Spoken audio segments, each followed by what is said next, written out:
The gunshot echoed through the marble hallways of the Songbukdong mansion at exactly 11:47 p.m., and Damilola Adeyemi watched the dying billionaire shoot his own adopted son in the kneecap while Han Tae-sung crumpled to the floor, screaming in agony but not daring to curse back, not daring to threaten, because even bleeding and writhing in pain, he was still terrified of the old man. Everyone was terrified of Ryu Sang-min. That's why none of them had touched Damilola directly.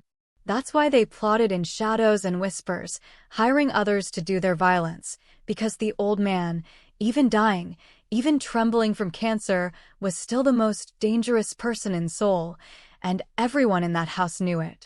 But that moment would turn out to be just the beginning. 6 hours later, during the desperate escape to the airport, one of the old man's most trusted warriors would take 3 bullets protecting Damilola and her unborn child, and she would watch him fall while armed men closed in from all sides, realizing that the real war was only just starting. Before we dive in, don't forget to like, share, and subscribe so you never miss any of our thrilling Afro-Korean stories. Let me take you back to where this began.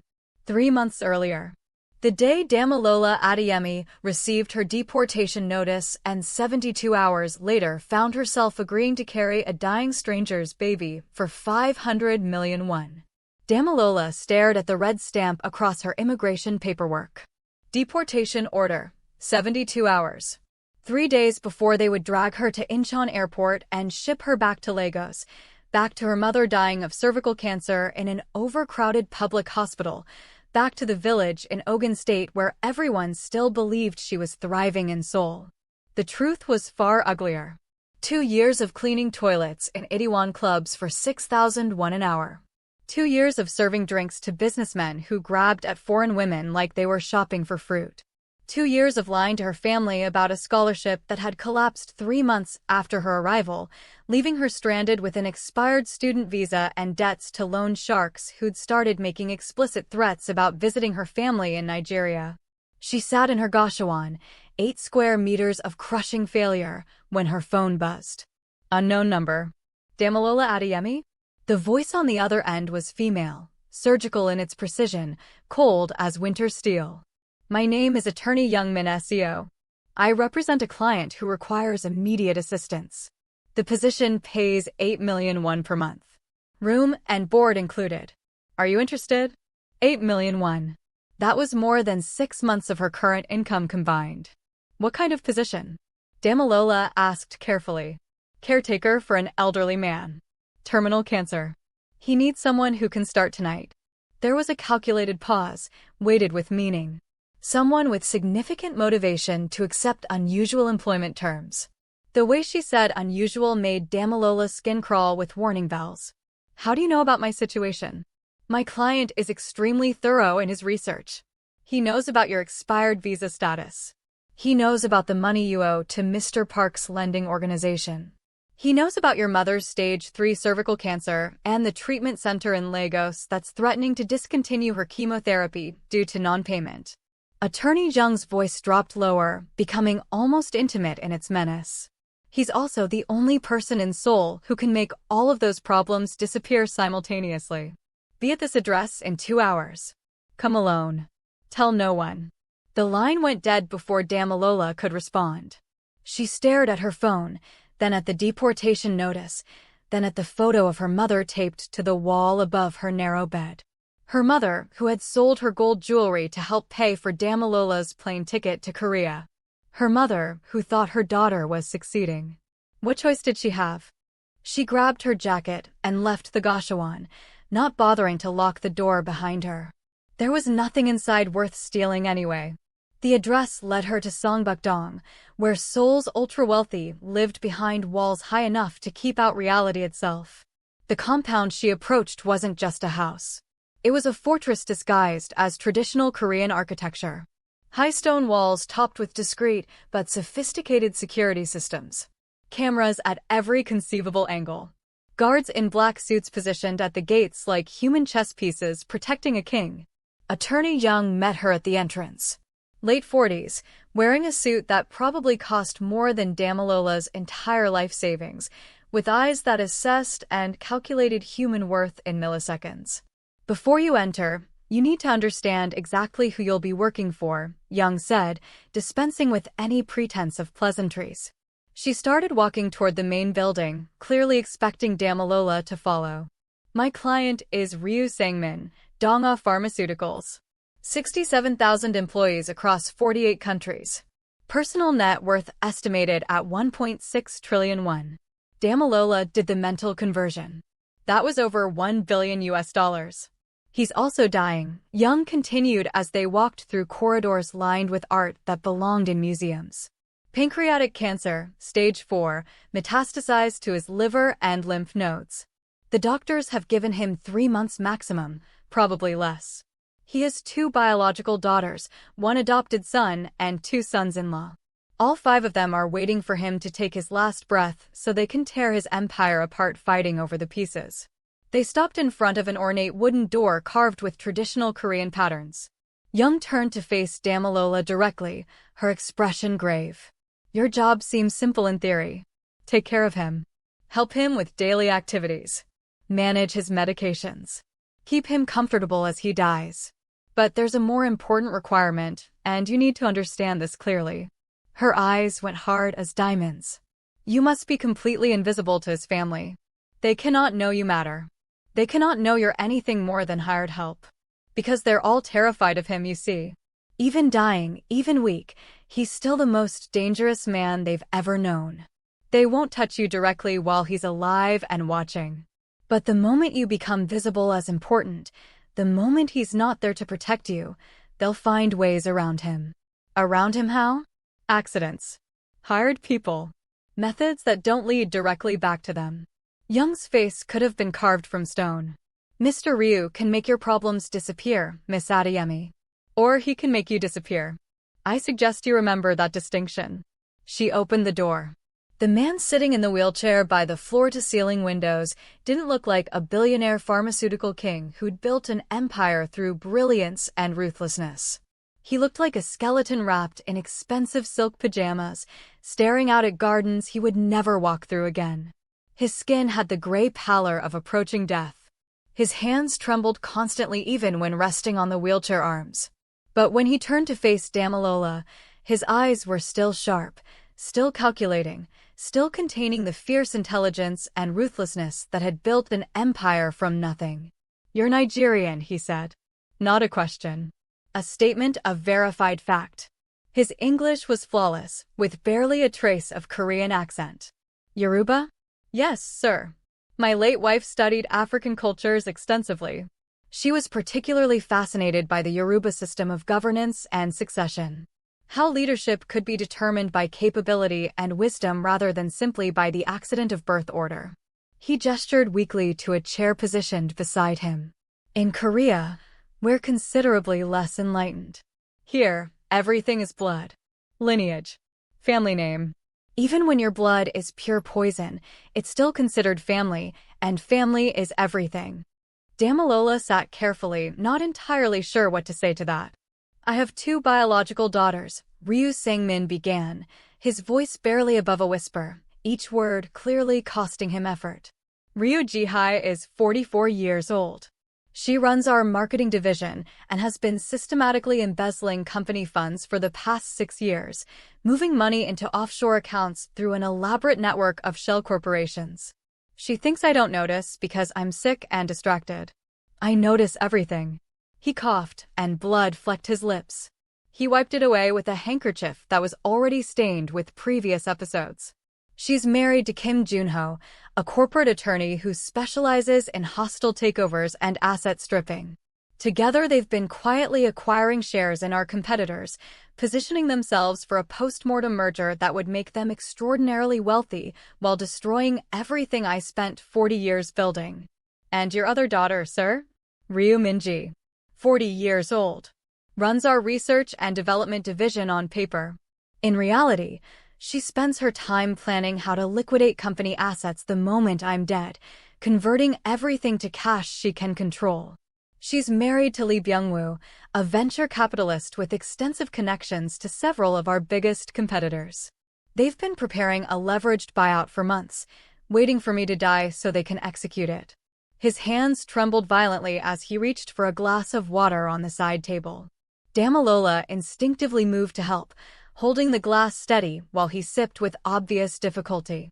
Then there's Han Tae-sung, 39 years old. My adopted son. The bitterness in Ryu Sang-min's voice was thick enough to taste. His father was my closest friend in the world. We built this company together from nothing. 22 years ago, he died in what was officially ruled an accident. I promised at his funeral that I would raise his son as my own, give him every advantage, make him into someone his father would be proud of. He paused, his jaw clenching. Instead, I created a monster. He runs our Seoul operations, and he also has a well-documented reputation for forcing himself on female employees. I've quietly paid out 19 separate sexual harassment settlements in the past 5 years alone. Ice formed in Damilola's stomach, spreading through her limbs. They're all waiting for me to die, Ryu Sang-min continued, his eyes fixed on her face with laser intensity. But they're absolutely terrified to act directly while I'm still alive. Do you know why? No, sir. Because I spent 40 years making examples of people who crossed me. I didn't just ruin them financially, you understand. I destroyed them completely.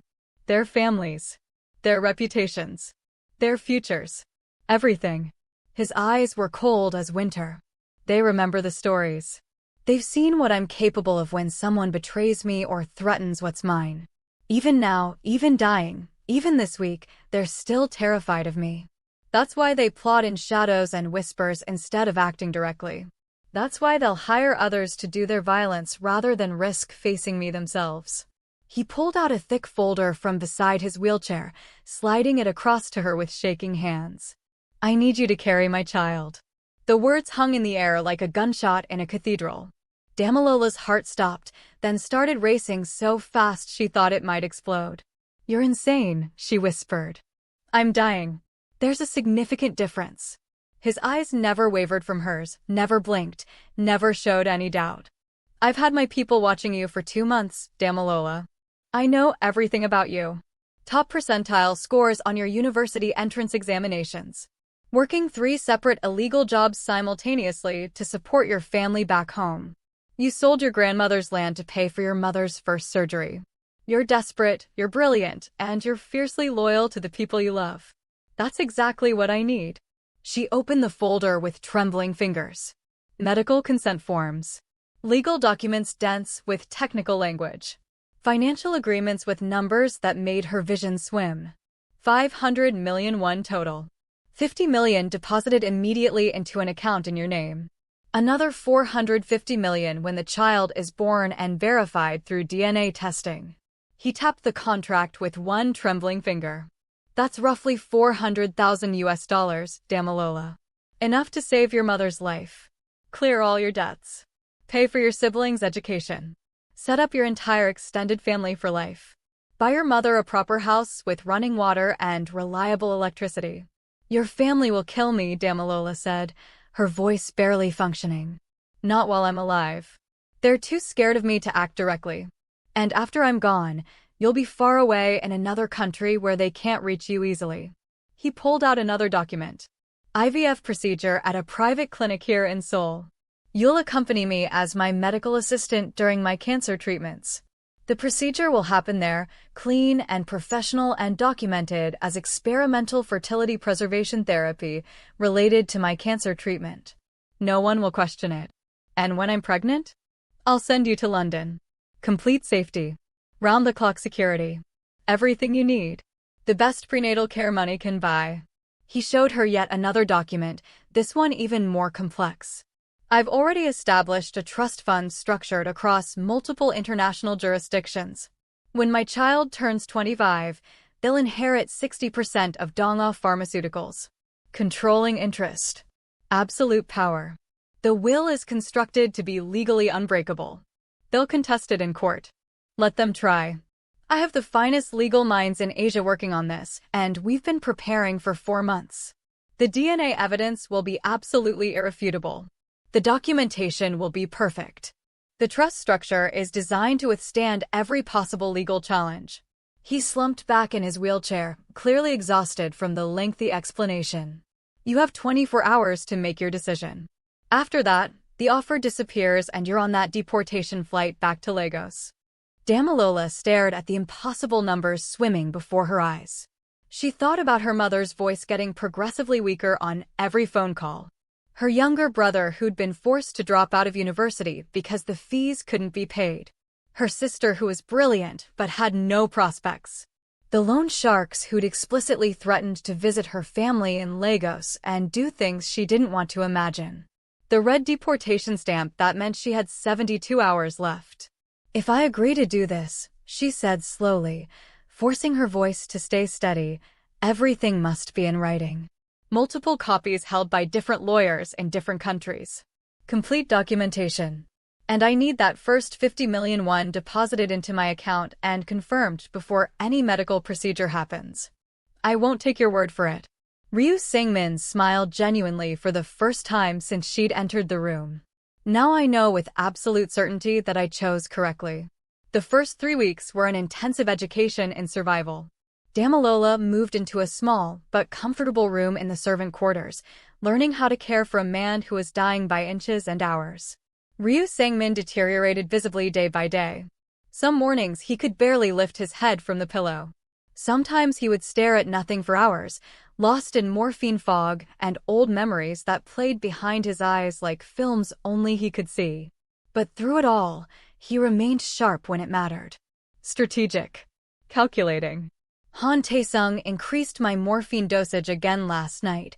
He told her one morning while she was helping him eat breakfast, his hands shaking so badly that she had to hold the spoon. Trying to speed things along, make it look natural. He thinks I don't notice because I'm supposed to be too drugged to pay attention. Should I tell Attorney Young? Or one of your security people? No, absolutely not. Let him get confident. Let him think his plan is working. Ryu Sang-min's eyes were calculating despite his physical weakness. Confident people make mistakes. Desperate people make even bigger mistakes. He's terrified of acting directly while I'm watching, but he's getting desperate enough to take small risks. That desperation will be his downfall. The family barely acknowledged Damilola's existence. To them, she was living furniture, no more worthy of attention than a lamp or a chair. Ryu Ji-hai, the eldest daughter, would pass her in hallways without even the slightest acknowledgement of her presence. She was cold beauty personified, with calculating eyes always focused on her phone, always engaged in conversations about market timing and strategic positioning and optimal liquidation schedules. Her husband Kim Jun-ho was somehow worse. He would look at Damilola with predatory assessment in his eyes, like she was something to be evaluated and categorized and potentially used, but he never acted on it. Fear of the old man kept him rigidly in check. Ryu Minji, the younger daughter, was completely obsessed with appearances and social status. Designer everything, from her clothes to her handbag to her shoes. Massive social media presence with hundreds of thousands of followers. She would snap her fingers at servants without ever looking up from her phone screen, treating human beings like voice-activated appliances. Her husband Lee Byung-woo played the role of charming venture capitalist to perfection, but Damilola would hear him on phone calls late at night, discussing asset liquidation plans and market manipulation strategies and optimal timing for hostile takeovers. Always in whispers, always paranoid that the old man might somehow overhear despite being 3 floors away and heavily medicated. But Han Tae-sung, the adopted son, was exactly the monster that Ryu Sang-min had described. He smiled warmly at everyone in public, played the role of devoted adopted son and dutiful heir to perfection, positioning himself as the grieving son preparing to take over his dying father's legacy. But behind closed doors, Damilola would hear him screaming at staff with volcanic rage over tiny infractions. She'd seen maids with suspicious bruises they tried to hide under makeup. She'd heard whispered warnings from other servants to stay far away from the young master, to never be alone in a room with him, to always have witnesses nearby. But even Han Tae-sung, for all his cruelty and violence toward people weaker than himself, was visibly terrified of Ryu Sang-min. Damilola saw it clearly in how his entire voice and demeanor would instantly transform the moment the old man entered a room. How his hands would develop a barely perceptible tremor. How he would immediately stop whatever cruel thing he was doing and snap into the role of perfect devoted son. The fear was bone-deep and absolute. "He learned ruthlessness from me," Ryu Sang-min said quietly after one of Taesung's visits, when the adopted son had left the room. "I taught him how to identify weakness and exploit it. I taught him how to destroy enemies. But he never learned control. Never learned when to stop, when cruelty becomes counterproductive. Never developed any sense of proportionality or strategy beyond immediate gratification. That's my greatest failure as a father figure." But Damilola also met the three men that Ryu Sang-min actually trusted with his life and his secrets. Oh Dong-hyun was the first right-hand man. 54 years old, former ROK Special Forces with combat experience in places the government still wouldn't officially acknowledge. He was built like a tank, with scars across his knuckles and a face that had clearly seen far too many fights. He'd been with Ryu Sang-min for 26 years, since the very early days of the company. He'd saved the old man's life twice that Damilola knew of, once from an assassination attempt by a rival company and once from a kidnapping by organized crime figures trying to extort money. "Dong-hyun is the first person I call when things go catastrophically wrong," Ryu Sang-min told Damilola during one of their evening conversations. "He's loyal down to his bones. He'd die for me without hesitation, and more importantly, he'd kill for me without remorse." Shin Woo-jin was the second right-hand man. 48 years old, former intelligence officer with a background in corporate espionage and counter-espionage. He now served as chief of security operations for the entire company. He'd orchestrated Donggua's expansion into Southeast Asian markets, neutralized multiple corporate espionage attempts by competitors, and made problems and problematic people disappear with elegant efficiency. "Woo-jin thinks 10 steps ahead of everyone else in the room," Ryu Sang-min said with something like pride. "He's my shield in the business world, my sword when negotiations fail. He's probably the most strategically brilliant person I've ever worked with." Go Min-suk was the left-hand man.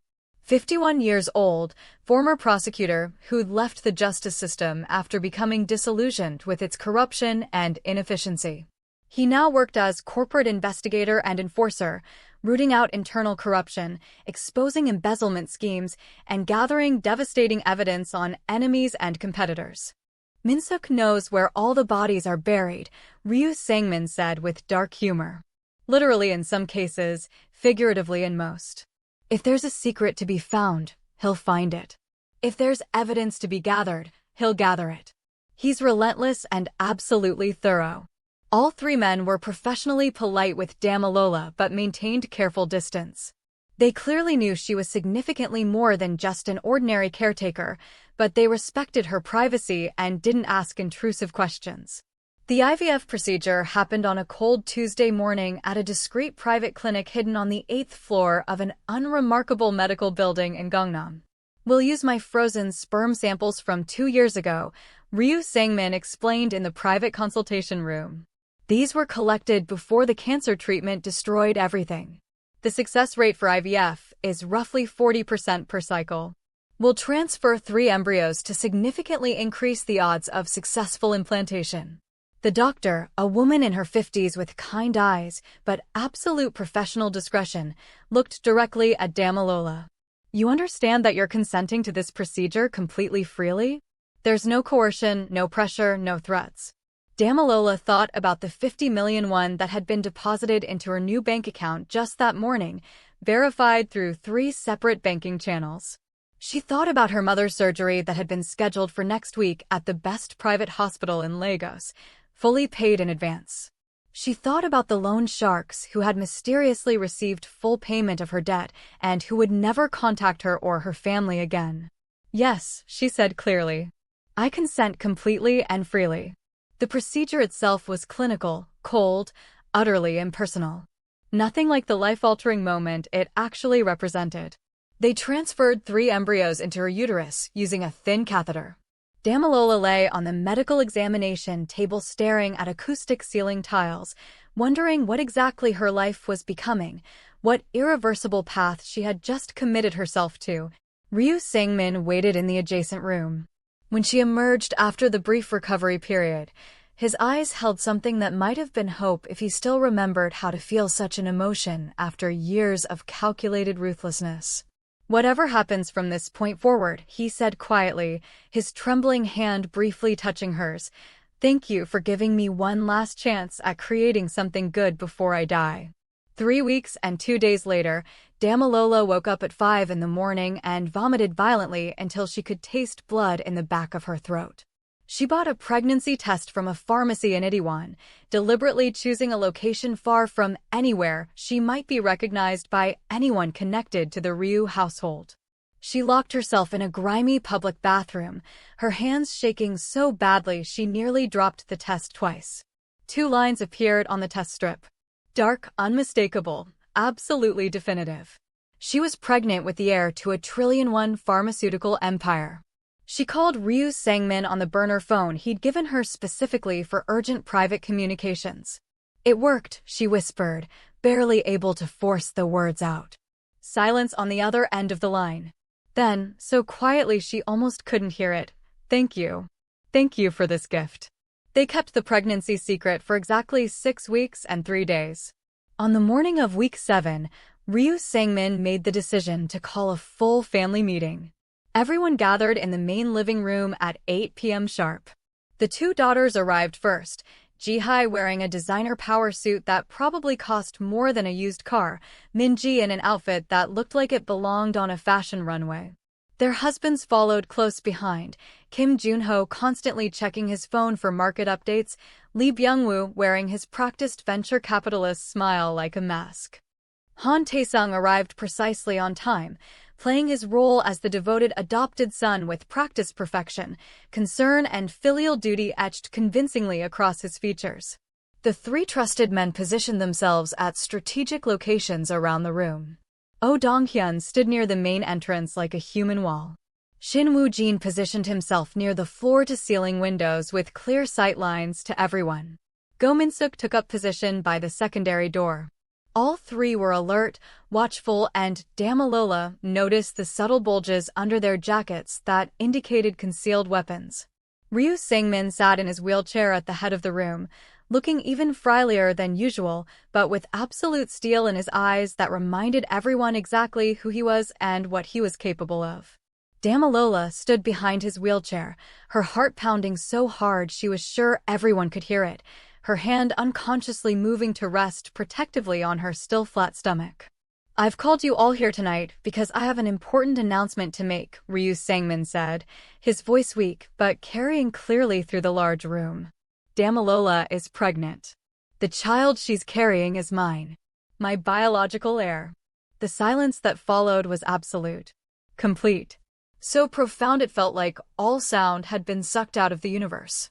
Then chaos erupted like a bomb detonating. "You got the maid pregnant?" Ji-hye's voice was pure concentrated venom. "Father, have you completely lost your mind? Have the cancer medications destroyed your judgment completely?" "This is absolutely insane," Kim Jun-ho added, his lawyer's voice sharp and cutting. "You're dying, barely coherent most days according to the medical staff, and you expect us to believe you somehow fathered a child with hired help? How dare you?" Min-ji stood up abruptly, her designer heels clicking loudly on the marble floor. "This is disgusting manipulation. Some desperate illegal immigrant clearly seduced a dying, confused old man, and now she's trying to steal our inheritance with this fraudulent pregnancy claim.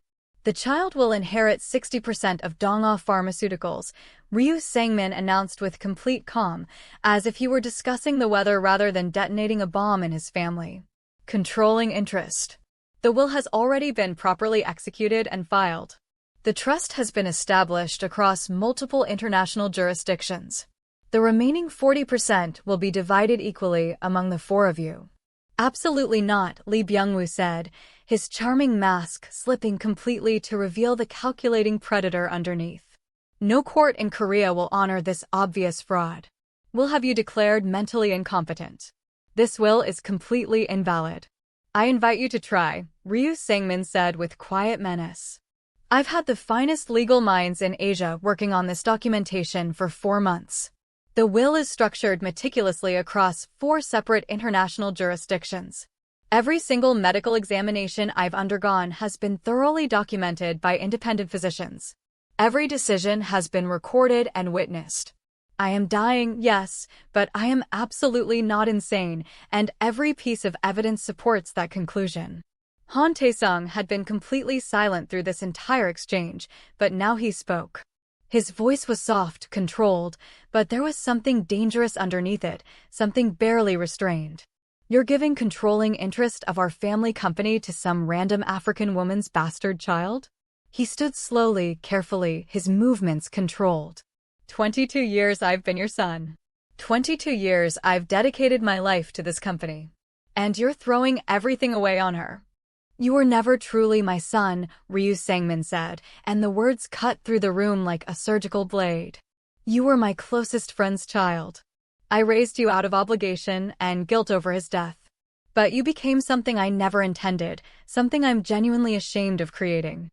This child, whoever they turn out to be, will be more deserving of being my heir than you ever were.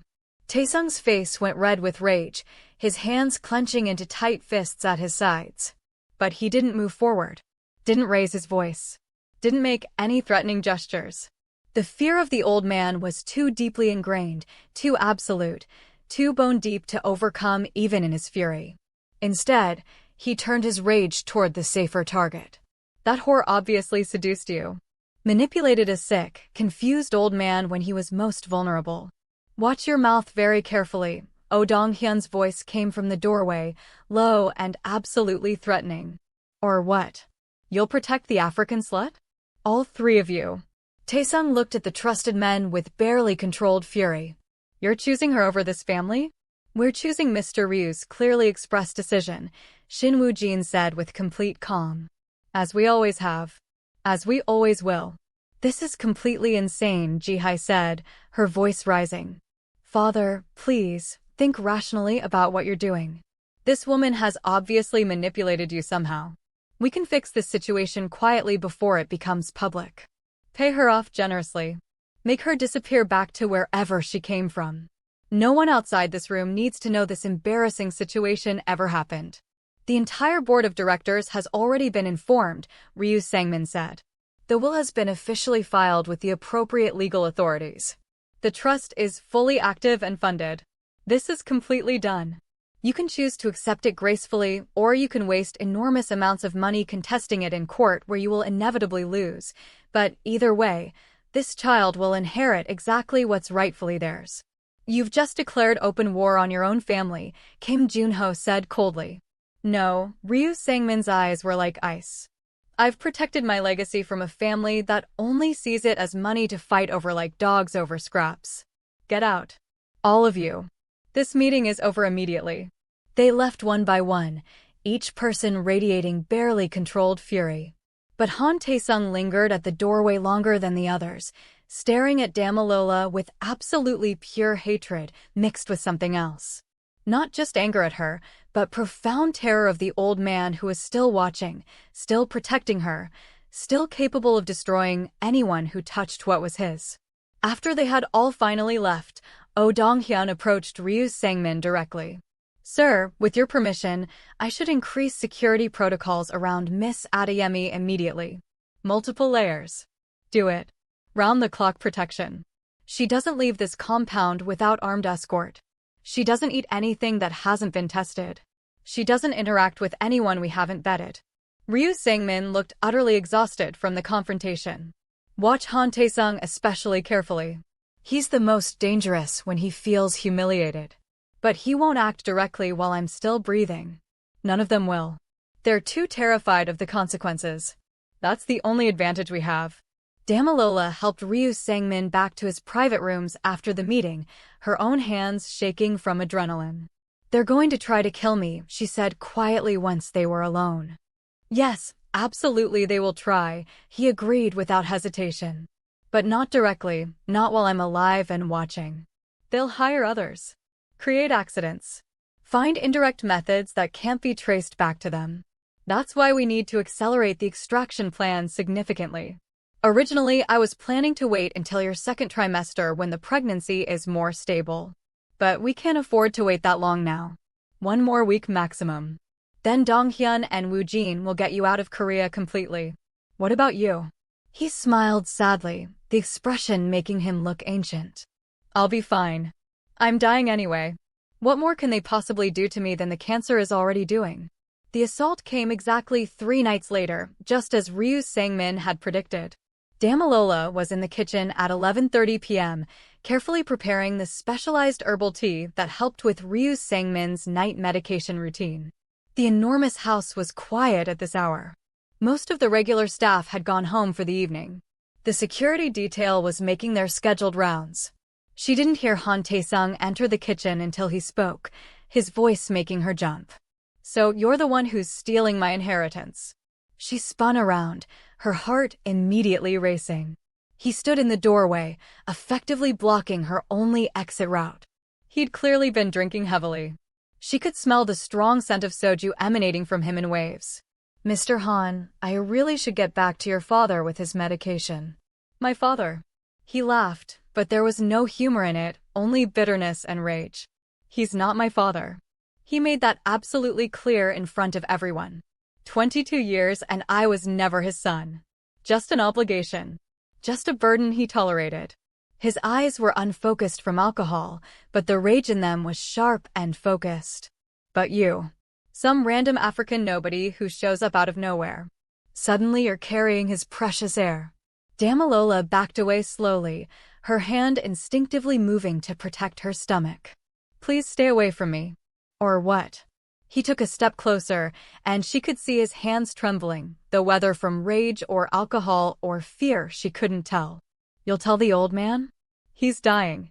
Heavily medicated most of the time. Half senile on good days. His hand suddenly shot out, grabbing her wrist with crushing force. Maybe if there's no baby, this whole problem simply disappears. Maybe if you have an unfortunate accident tonight, everything goes back to normal, and we can forget this nightmare ever happened. Let go of me, Damilola said, trying to pull away from his grip. But his fingers only tightened, cutting off circulation. You know what I think? His other hand moved to her waist, pulling her closer despite her resistance. I think a woman who spreads her legs for a dying old man for money would probably spread them for anyone with enough cash. Maybe I should test that theory. Maybe I should see what was worth 500 million won. Damilola screamed with everything she had. And then everything stopped instantly. A voice cut through the kitchen like a gunshot, cold and absolutely commanding. Step away from her. Right now.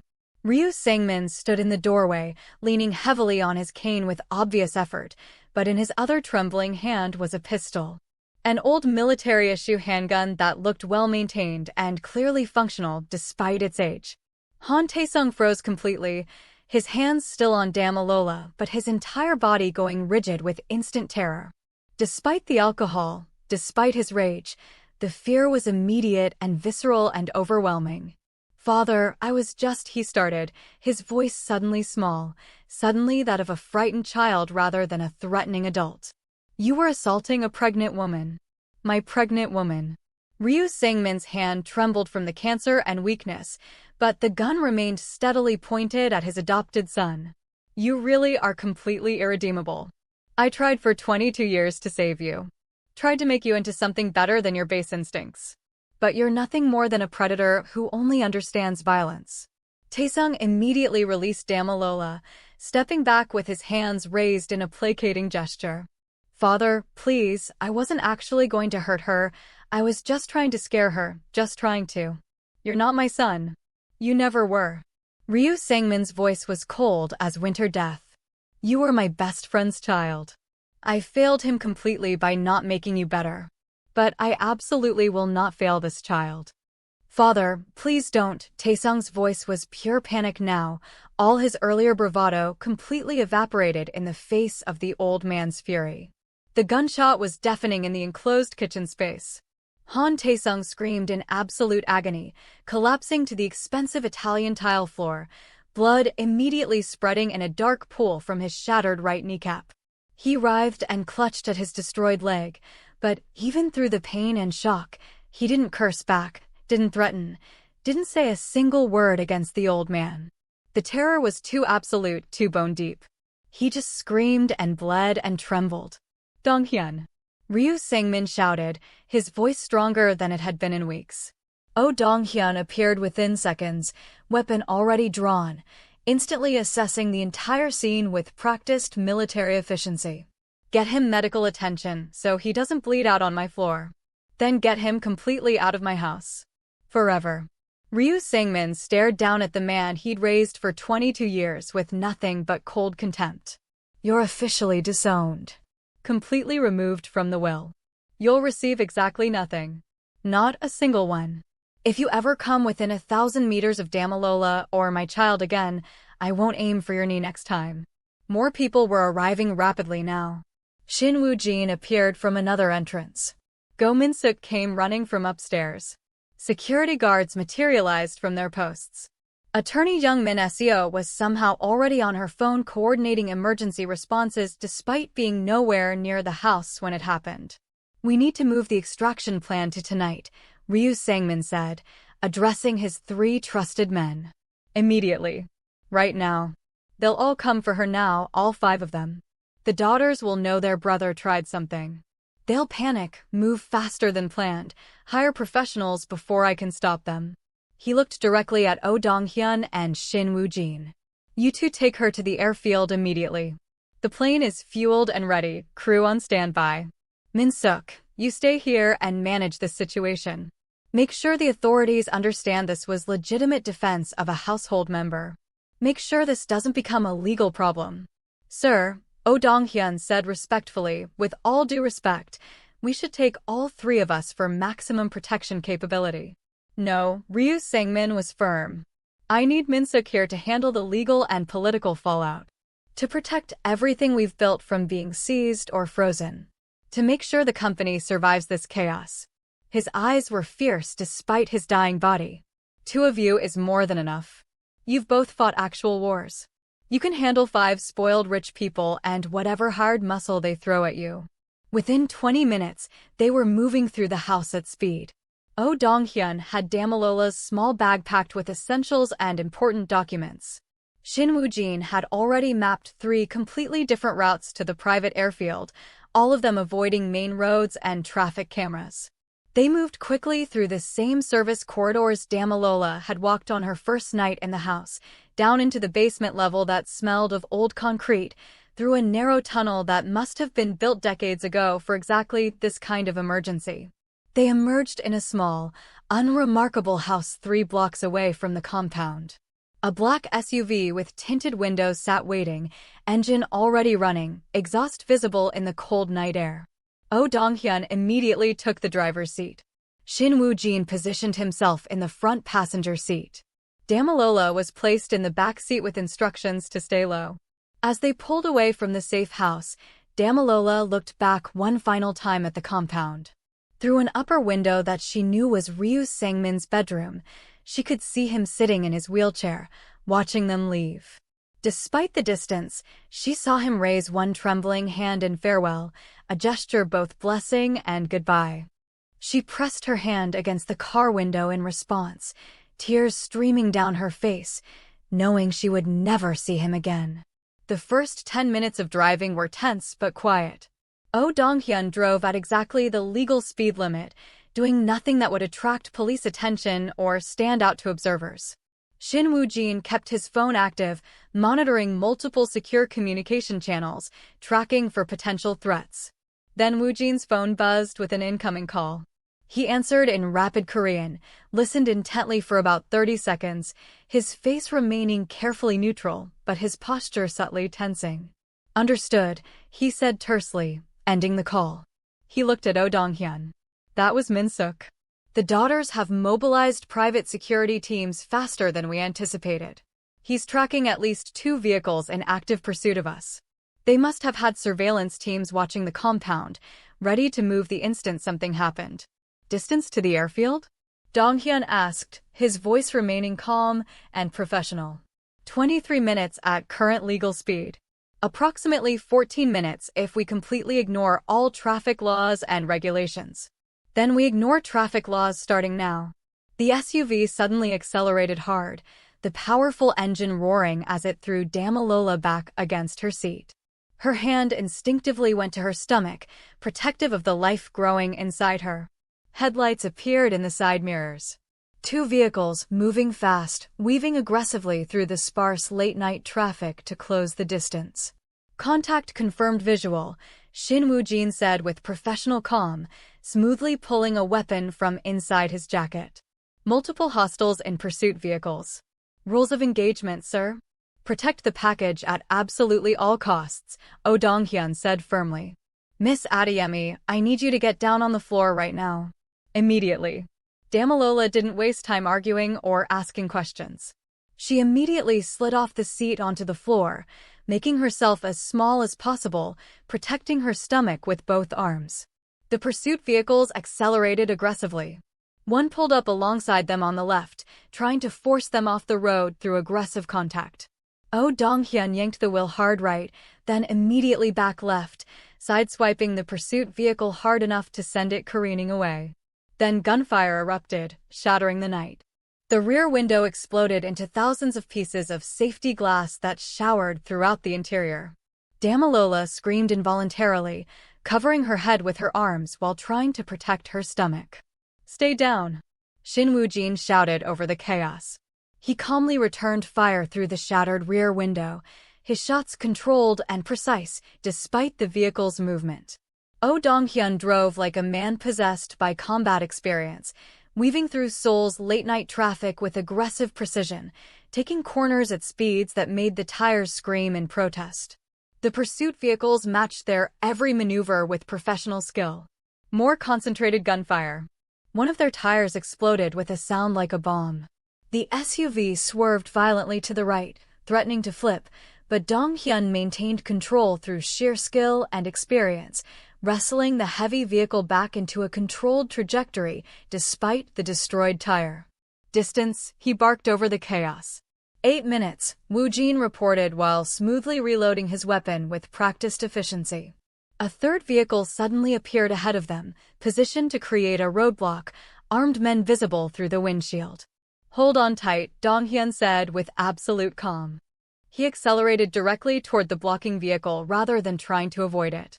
At the absolute last possible second, he jerked the wheel viciously to the right, taking them up onto the sidewalk, past the blocking vehicle with inches to spare, scraping their entire left side against a building with a horrific screech of tortured metal.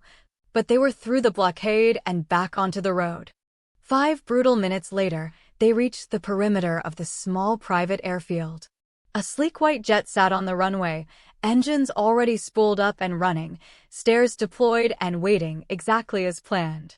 Go now, Oh Dong-hyun shouted, bringing the destroyed SUV to a sliding halt that left rubber marks on the tarmac. Move. Damilola scrambled out of the vehicle on shaking legs. Shin Woo-jin immediately grabbed her arm, half supporting her, half dragging her toward the waiting plane at a run. Behind them, the pursuit vehicles arrived in a coordinated formation. Armed men poured out with professional efficiency. Not random street thugs. These were trained security professionals. Corporate soldiers. Hired killers with military backgrounds. Oh Dong-hyun positioned himself directly between Damilola and the approaching threat, weapon raised and ready, his body language that of a man preparing for his last stand. Get her on that plane immediately, he shouted to Shin Woo-jin with absolute authority. Not without you, Woo-jin called back, still pulling Damilola towards safety. That's a direct order. Protect the package. Gunfire erupted in earnest now, no longer sporadic, but sustained combat. Oh Dong-hyun returned fire with absolute military precision, each shot carefully aimed and deliberate, each shot buying precious seconds for the others to escape. Shin Woo-jin pulled Damilola toward the plane with urgent force. They were halfway to safety when she heard Oh Dong-hyun grunt in pain behind them. She instinctively looked back. He'd taken a bullet to his left shoulder, but remained on his feet, still firing, still holding his defensive position like an immovable wall. "Keep moving forward," he roared at them, his voice carrying over the gunfire. Another bullet hit him, this one to his center mass. He staggered backward from the impact, but somehow didn't fall, somehow kept his weapon raised, somehow kept firing to cover their retreat. Damilola reached the plane stairs. Hands reached down from inside, pulling her up urgently. The flight attendant, a stern-faced woman who'd clearly done emergency evacuations before, immediately started the door-closing sequence. "Wait!" Damilola screamed desperately. "Oh, Donghyun! I'm coming!" Shin Woo-jin shouted. He was 10 meters from the plane, running at full sprint, bullets impacting the tarmac all around him in small explosive puffs of concrete dust. Behind him, Oh Dong-hyun finally went down. A third bullet caught him high in the right thigh. He dropped to one knee, blood spreading rapidly, but even then he raised his weapon one final time, laying down covering fire with everything he had left to protect Woo-jin's retreat. Woo-jin reached the plane stairs and literally dove through the narrowing door opening. The flight attendant slammed it shut with hydraulic finality. The plane was already moving before the door fully sealed, already accelerating down the runway with emergency speed. Through the small oval window, Damilola watched in horror as armed men surrounded Oh Dong-hyun's position. She saw them kick him once with brutal force. Saw him somehow still spit blood defiantly at them even bleeding and defeated. Saw them drag his body away roughly, still alive but badly wounded. If you're enjoying the story so far, please hit the like button and share this video, it really helps the channel grow. Then the plane lifted off at a steep angle, climbing rapidly into the dark sky, leaving Seoul and all its violence behind in the receding lights below. Damilola collapsed into the nearest seat, her entire body shaking uncontrollably with shock and adrenaline crash. She couldn't stop the violent trembling in her hands, couldn't slow her racing heart, couldn't process everything that had just happened. Shin Woo-jin dropped into the seat directly across from her, blood seeping from a grazing wound on his upper arm that he hadn't even noticed during the fight. His face was grim, professional mask firmly in place despite the circumstances. "Dong-hyun," Damilola managed to say through tears and shock. "Took 3 bullets protecting you and your child," Woo-jin said quietly, respect heavy in his voice. "But he's still alive. I saw them dragging him away alive, which is actually good. They won't kill him now. He's a witness. A living person. Killing him would bring far too much police attention and media scrutiny." He was already pulling out his phone, texting rapidly on an encrypted channel. "Min-suk will get him immediate medical care. We have people embedded in multiple hospitals. Dong-hyun is incredibly tough. He's survived worse. He'll make it through this. He saved us," Damilola whispered, the reality of it hitting her. "He saved Mr. Ryu's child," Woo-jin corrected gently. "That's what all 3 of us were trained for. What we dedicated our lives to. Protecting what matters most to him." He looked at her directly with absolute seriousness. "Miss Adeyemi, from this moment forward, I am your primary and only protection. I will get you safely to London. I will ensure you have this baby without any complications. And then, if you'll permit me, I will train that child from the moment they can walk. Train them to be ready for what's inevitably coming." "What's coming?"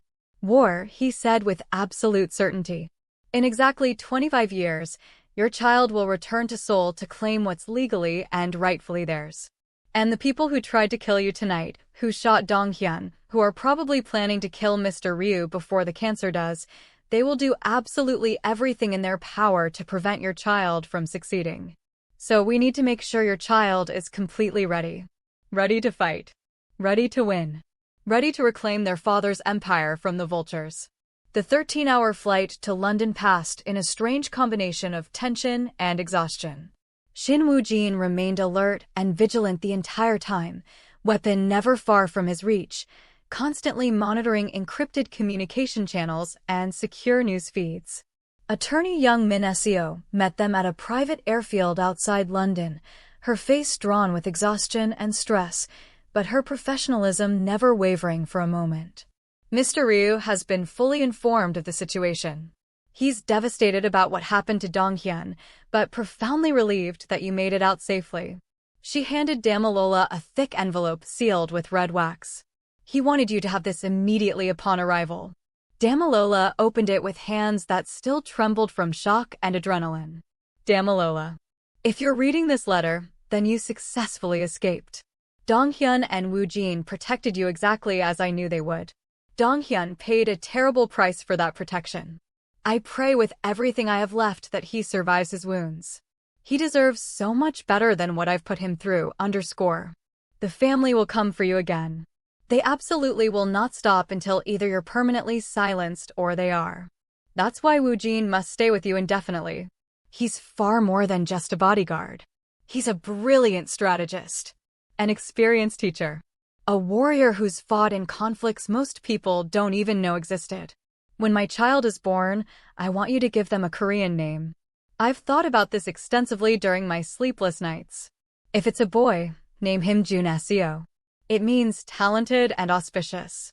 It means someone who brings good fortune after a period of darkness. It means hope born from despair.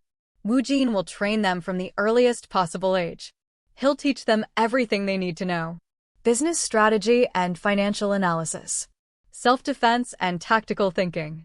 How to read people's true intentions behind their words. How to survive in a world where everyone wants to either use you or destroy you. How to be strong enough and smart enough to take back what's rightfully theirs. Tell my child about me when they're old enough to understand complex truths. Don't paint me as a hero, because I'm not one. I've done terrible things to build this empire. I've destroyed people who probably didn't fully deserve it. I've been ruthless and cold and sometimes cruel. But tell them I tried, at the very end, to do one genuinely good thing. One thing that wasn't about power or profit or revenge. Tell them their father died protecting them before they were even born. Thank you, Damilola, for giving me hope when I had none. For giving me a future when mine was ending. For giving me peace. Live well. Raise our child with love I never learned to properly express. And when the time comes, let them choose their own path, whether that's claiming their inheritance or walking away from it entirely. Either way, they'll be free to choose, which is more than I ever had. With eternal gratitude. Ryu Sang-min. She read the letter 3 times through tears that wouldn't stop, each reading revealing new layers of meaning and emotion from a dying man trying to express feelings he'd suppressed for decades. Attorney Young guided them to a car waiting in the private hangar. I've arranged everything according to Mr. Ryu's detailed instructions. There's a fully furnished flat in Kensington, one of London's safest and most prestigious neighborhoods. Round-the-clock security monitoring. Private medical care with the city's best obstetricians. Everything you need for a safe pregnancy and delivery. The flat was located on the 4th floor of an elegant Victorian building with modern security retrofitted throughout. High ceilings, large windows with bulletproof glass, comfortable furniture, a nursery already prepared with everything an infant could possibly need. The rent is paid in full for the next 10 years, Young explained as she gave them a tour. There's a bank account in your name with substantial funds for living expenses. More will be transferred monthly. When the baby is born and DNA verification is complete, the main trust will be activated and you'll have access to essentially unlimited resources. She handed Damilola a sophisticated-looking device that resembled an expensive phone. This is a direct emergency contact system. Press it once for immediate security response. Press it twice for emergency medical evacuation. Press it 3 times and Shin Woo-jin will be alerted no matter where he is. The response time is under 3 minutes for any emergency. Over the following weeks, Damilola slowly adjusted to her new reality. Shin Woo-jin took a small apartment in the same building, always nearby but respectfully maintaining her privacy. He accompanied her to every medical appointment, every prenatal checkup, every ultrasound, always alert for potential threats. The pregnancy progressed smoothly despite all the stress and trauma. The baby was healthy, growing on schedule, showing no adverse effects from the violence of the escape. Then, 5 weeks after their arrival in London, Attorney Young called with news that Damilola had been dreading but expecting. Mr. Ryu passed away peacefully this morning, Korean time. He was at home in his own bed with Min-suk at his side. The end was gentle. Young's voice was steady, but Damilola could hear the grief underneath. He asked me to tell you that his final thoughts were of you and the child. That he died with hope instead of regret. Damilola sat in her London flat, one hand on her growing belly, and cried for the complicated, flawed, ruthless man who'd given her and her unborn child everything. A man she'd known for less than 4 months, but who'd changed the entire trajectory of her life.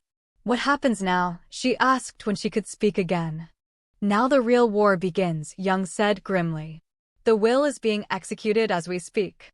The daughters and their husbands are already filing legal challenges, claiming mental incompetence, claiming fraud, claiming everything their lawyers can think of. But the documentation is perfect. They'll lose every single challenge, but it will take years of expensive litigation. And Han Tae-sun? He's alive, recovered from the gunshot wound to his knee, though he'll walk with a permanent limp for the rest of his life.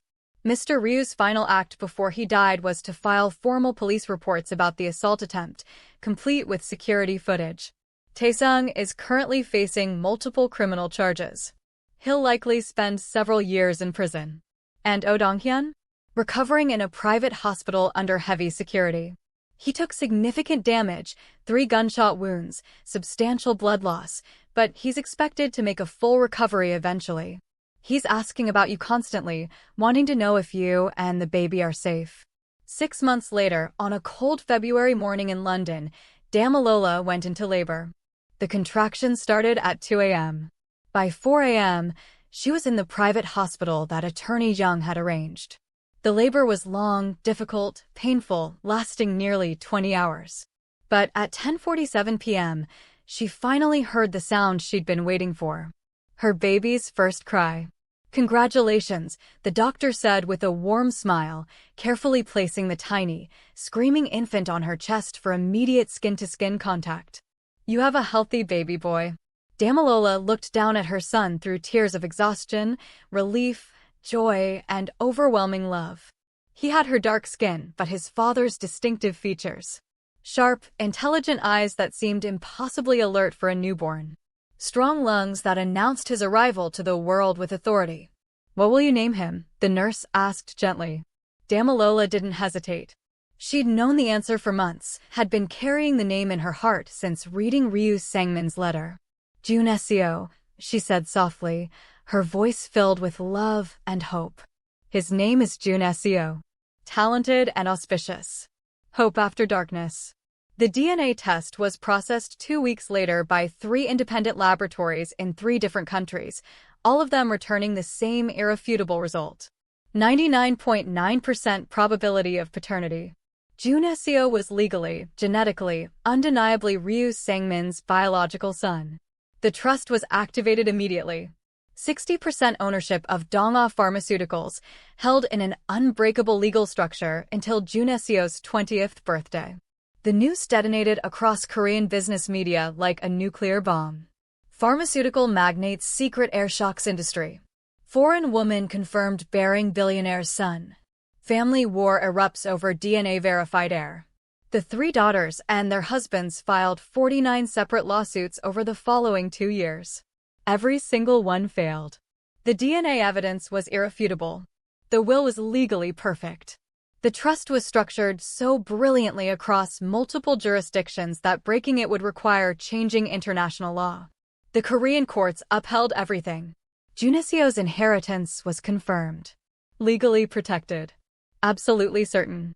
The years that followed were strange, surreal, sometimes frightening, but ultimately peaceful. Damilola raised Junesio in London, far from Seoul's power games and family vengeance. She used the money wisely and carefully. Saved most of it. Invested intelligently. Made sure Junesio would never know the desperate poverty she'd experienced. Her mother's cancer went into complete remission after surgery at one of Europe's best hospitals. Her younger siblings all went to university, fully funded. Her entire extended family moved into a proper house in Lagos with running water and reliable electricity and medical care they never could have afforded before. Damilola herself went back to school, finishing her interrupted degree through distance learning, then earning an MBA from London Business School. If Juna Seo was going to inherit an empire, she needed to understand how empires actually functioned. Shin Woo-jin became a constant presence in their lives, but never intrusive. He had his own apartment in the building, his own life, but he was always available when needed. As Juna Seo grew from infant to toddler to child, Woo-jin began his training gradually, carefully, age-appropriately. At age 5, Juna Seo started learning taekwondo and basic self-defense. At age 7, he began studying business fundamentals and financial literacy. At age 10, Woo-jin started teaching him strategic thinking through chess and complex problem-solving exercises. At age 12, Juna Seo began learning about his father's company through carefully curated reports and analyses. By age 15, Juna Seo was fluent in English, Korean, and Yoruba. He studied business, economics, and international relations. He trained in multiple martial arts disciplines. He learned how to read people, how to negotiate, how to think 10 steps ahead. But more importantly, Damilola raised him with love, with kindness, with the values she learned from her own parents. She told him about his father honestly, not hiding the ruthlessness, but also explaining the complexity, the desperate desire for legacy, the final attempt at redemption. Your father was a complicated man, she would tell Juna Seo as he grew old enough to understand nuance. He did terrible things to build his empire. But at the very end, he tried to do one good thing. He tried to give you the choice he never had. The freedom to be whoever you choose to be. On Juna Seo's 18th birthday, Damilola and Shin Woo-jin took him to Seoul for the first time. They visited Ryu Sang-min's grave, a massive marble monument in a cemetery where Korea's elite were buried. Juna Seo, now tall and strong and confident, placed flowers at his father's grave with solemn respect. "Hello, father," he said in perfect Korean, his voice deep and mature. "Mother has told me everything about you. About what you did to protect us. About what you sacrificed. I promise I won't waste the gift you gave me." Damilola stood beside her son, tears streaming down her face, one hand on his shoulder. They didn't know they were being watched from a distance. Ryu Ji-hae, now 62 years old, stood behind another monument, staring at the young man who'd stolen her inheritance. Time had not been kind to her. The legal battles had cost her hundreds of millions. The stress had aged her prematurely. The bitterness had carved deep lines into her face. She pulled out her phone and took a photo of Juna Seo. Then she made a call. "He's here. The bastard child. He's at father's grave." A pause, listening. "Yes, I'm certain.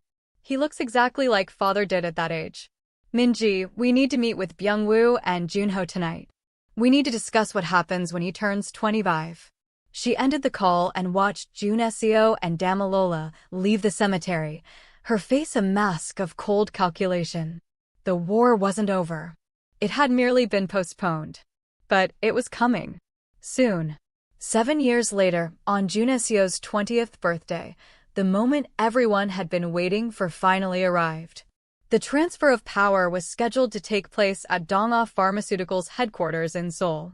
The board meeting that would officially recognize Juna Seo as majority shareholder with full voting rights. The boardroom was packed. Every major shareholder present. Every executive.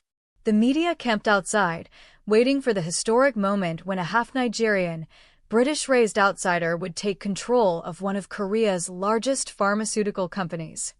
Juna Seo walked into the room wearing a perfectly tailored suit, his bearing confident but not arrogant, his expression calm and composed. Damilola walked beside him, now 50 years old but elegant and poised, her gray hair styled beautifully. Shin Woo-jin followed a step behind, still alert and protective after 25 years. The 3 daughters were already seated, along with their husbands. All of them older now, worn down by years of failed legal battles and frustrated ambitions. But their eyes still held hatred when they looked at Juna Seo. The chairman called the meeting to order.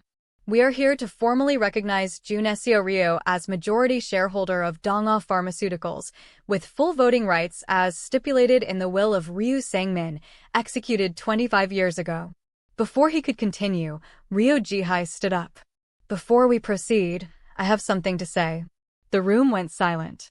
25 years ago, my father did something I thought was unforgivable. He gave everything to a stranger, to a child who didn't yet exist, to a woman none of us had ever met.